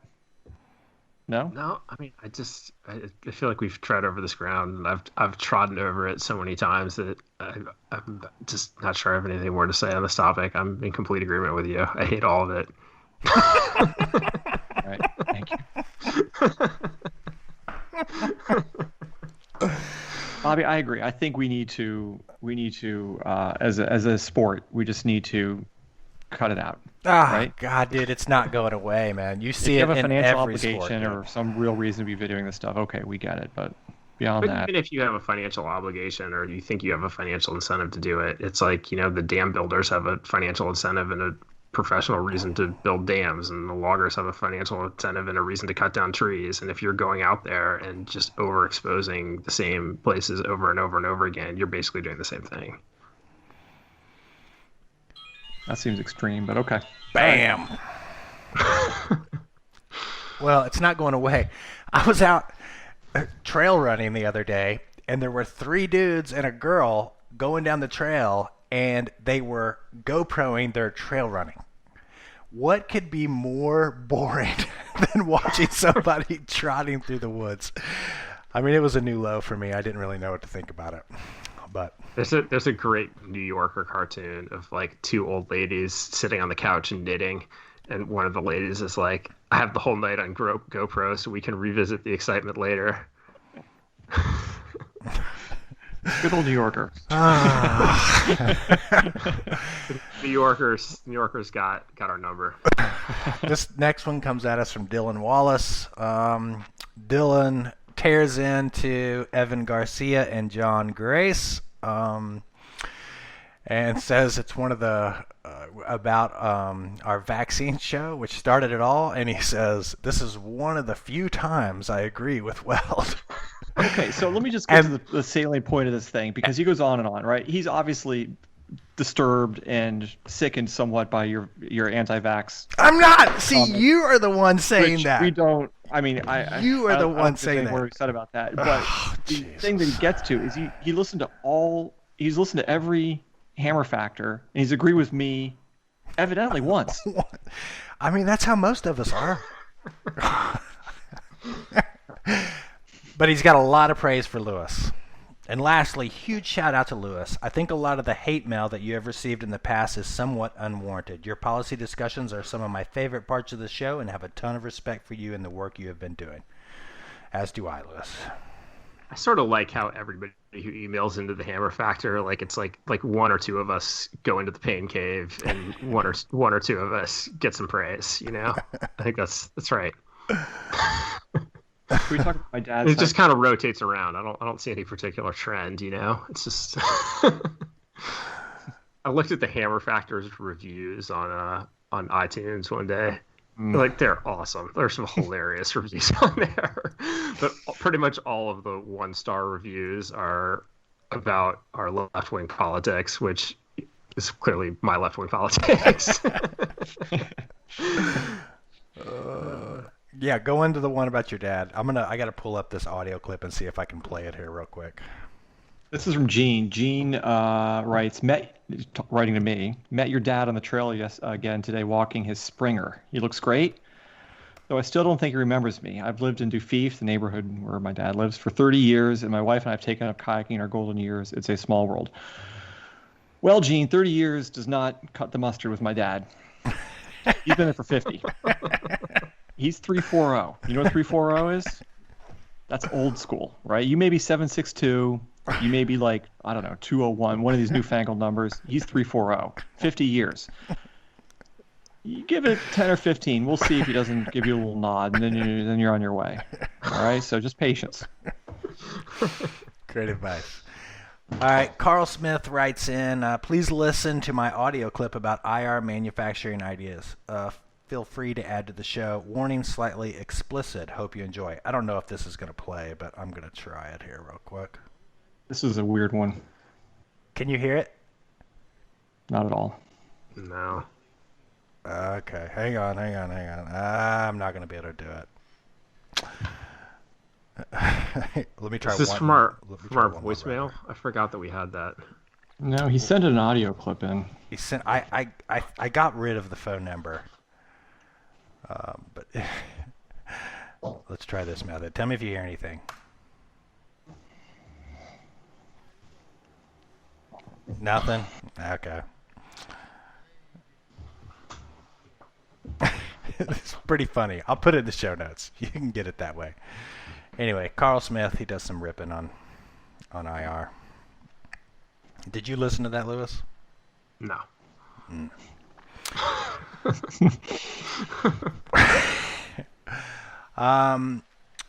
This one, we've got some more comments on the Stibnite project, so we're going to have to, at some point, get Melissa and Fred on the show. Yeah, I mean, the drumbeat for that is growing for sure. We've asked them like multiple times, haven't we? We have, yes. These guys need to embrace the hammer factor. Well, I kind of agree.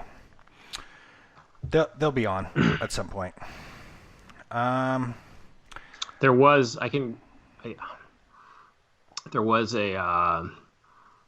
a Forest Service, like the directive from the USDA Undersecretary for Natural Resources and the Environment to the Forest Service to review basically all of the controversial decisions that were about to be made or had sort of been teed up by the end of the Trump administration.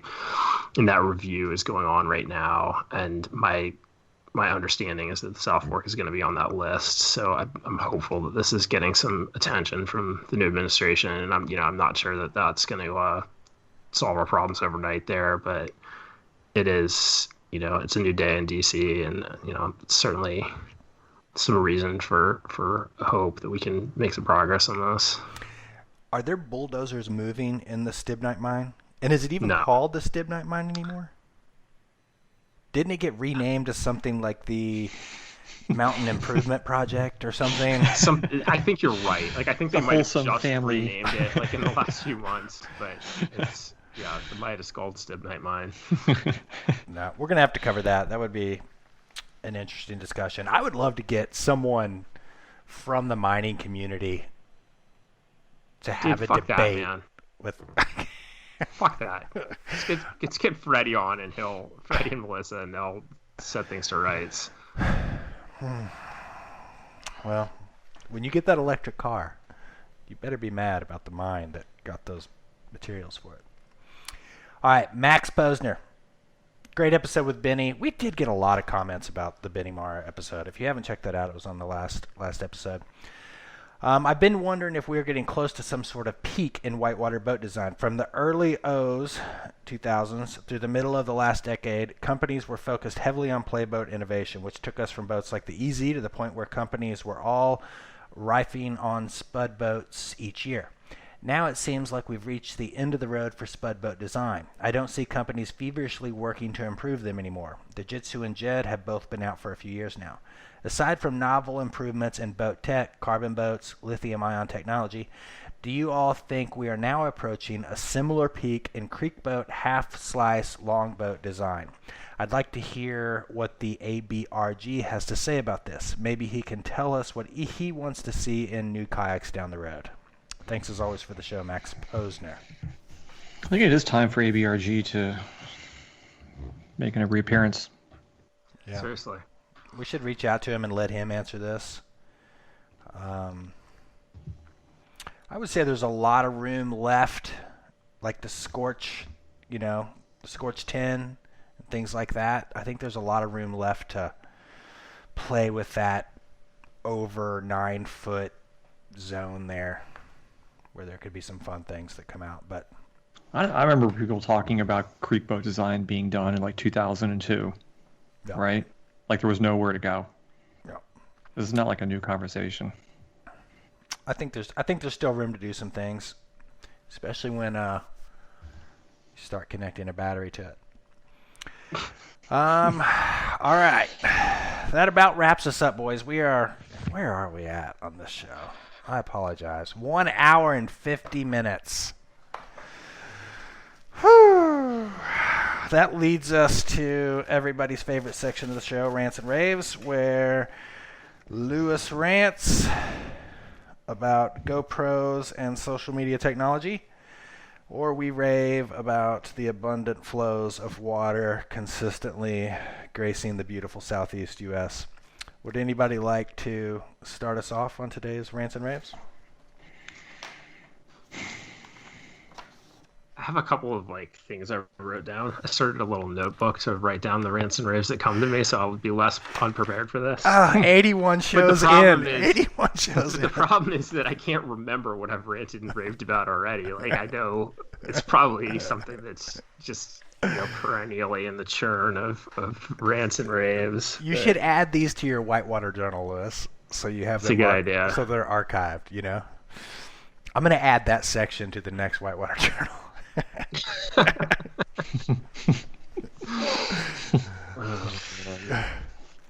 I'm gonna rave about the kind of the race series we've been doing out here during the pandemic, where it's somebody sets a course on the local run here, from this place to this place, and you just go out anytime you want during the day and time yourself with a watch or a GoPro, and post your time when you're done.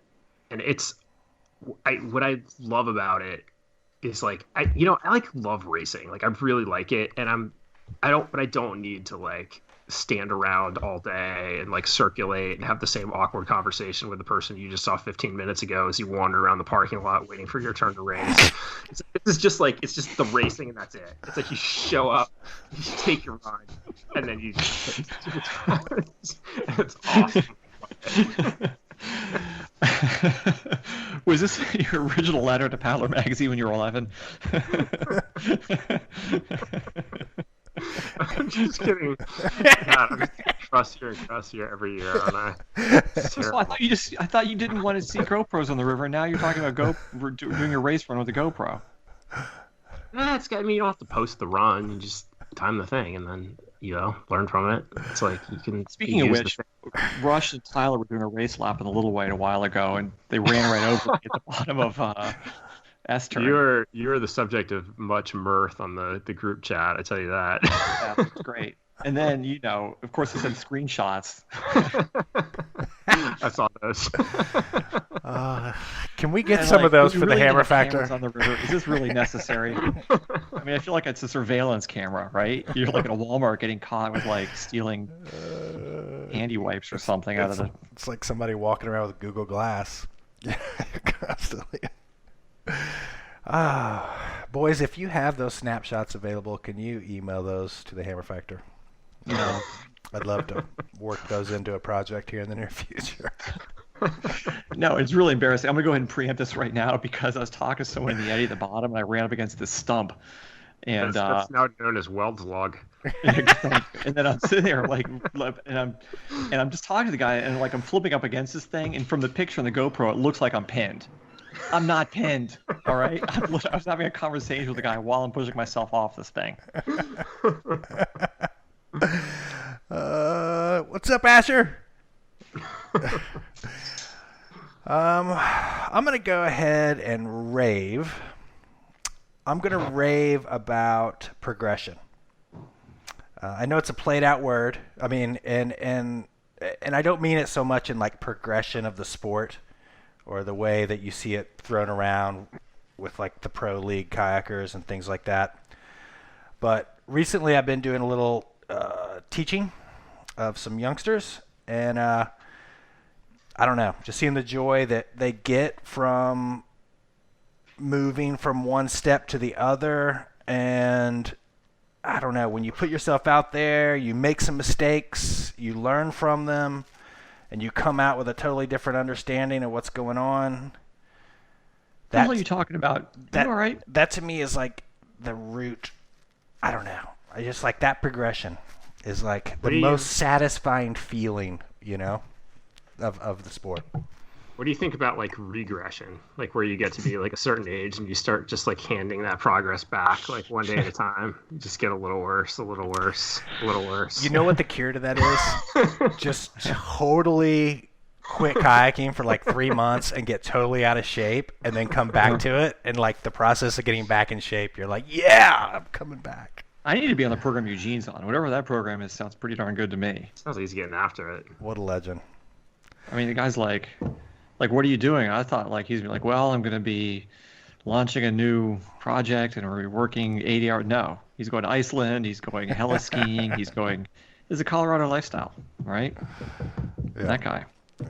Anyway. It was interesting to hear him complain about the cold water in other places. I wanted to bring up some of the things. Colorado's not exactly toasty. Exactly, dude. There's no water colder than Colorado's water, as far as I'm concerned. But I don't know. Come on, you guys got to know what I'm saying. When you try something, you can't figure it out, you make a lot of mistakes, and then all of a sudden you dial it, and the next thing you know, you're dialing it over and over, your perspective change, and you move on to the next thing. Come on, that feels good. That's my rave. That's a weird rave. Well, what do you got? I'm going to rant. Mr. I'm going to Officer? rant. Yeah, I climbed Mount St. Helens a couple weeks ago, and I got my first real exposure to glissading. There's no such glissading. Is just dragging yourself down the mountain on your ass, using your feet to pull you.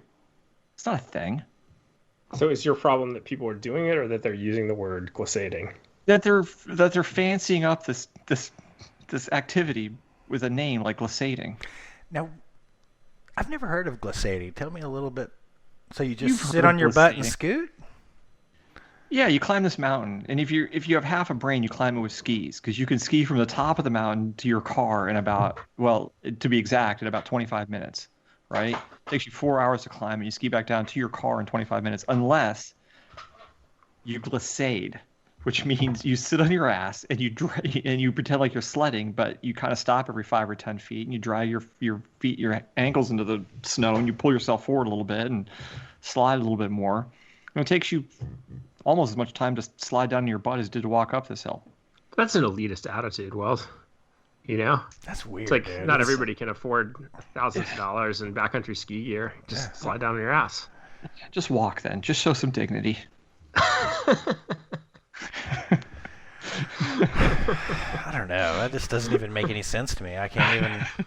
I mean, if I just was standing there and I saw some dude pass me doing that, I would actively... They're not really passing. That's what I'm getting at. I mean, it seemed to be utterly pointless.